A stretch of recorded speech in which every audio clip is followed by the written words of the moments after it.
at the Magic City Comic-Con, wrestling legend, WWE Hall of Famer Greg the Hammer Valentine, and actor, agent extraordinaire, Jim Decker. If you mess with him, you gotta mess with me. Greg, what's this guy like? He's a barrel of laughs. A barrel of laughs. Yeah, that's it. But he's doing a lot. What is he doing for you here? What is he? Good businessman. Yeah. Jim's been your agent, your personal manager for a lot of these events and everything? Over 5 years now. Yeah. So. How did you guys meet, Greg?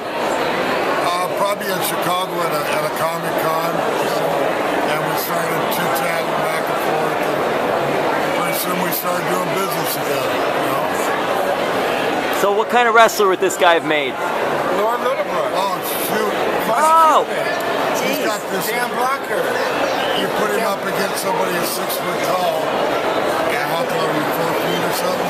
4'11". He's got that low center of gravity, you know? Hell, he can play football, be a hell of a running back. He slipped right through the hole. He tried to wrestle me once. I went to wrestle, he almost backdropped me. So he hit me right in the knees, you know? And he's strong, too. So...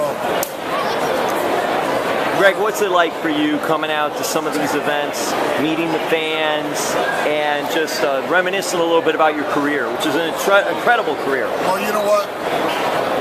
I've never done anything else in my life except pro wrestling or something that's related to pro wrestling, like a commercial or a TV show where I was still had that same character of Greg Valentine, because that's who I am.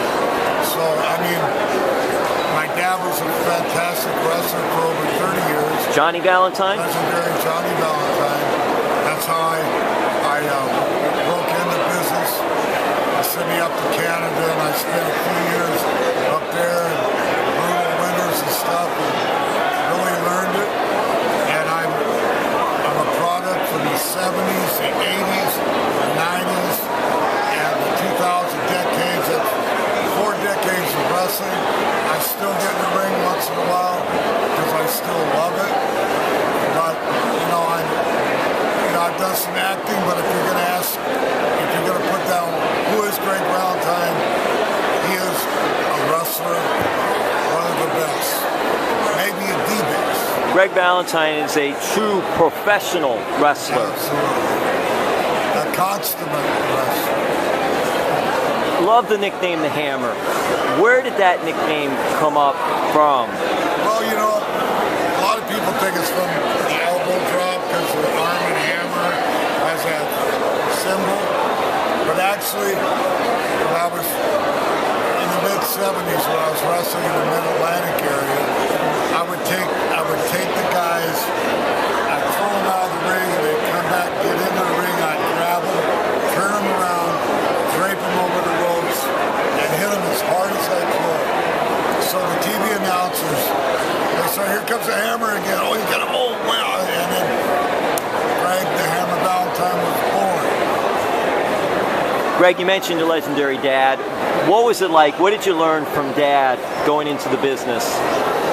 Well, unfortunately, the first 5 years that I wrestled from 70 to 75, my dad was one part of the country and I was in another. We did do a couple shows in St. Louis together, where we won the Battle Royal together in St. Louis, big wrestling town. Was that at the Kiel Auditorium? Yeah, and we won the Battle Royal together, so we shook hands, and then the next 3 weeks or a month later, we came back in a tag team against Von Steiger? One of the Baron Von Raschke. And Hans Schmidt. And unfortunately my dad went down in a plane crash. He was paralyzed in 1975 right after that. But you know what? My dad passed away in 2001, but my career took off big time in 1976, 77. And I went from Carolinas up to New York and started doing the figure 4 leg lock and everything. But my dad watched me all the time on television. I still went to see him all the time. He lived in Fort Worth, Texas. And he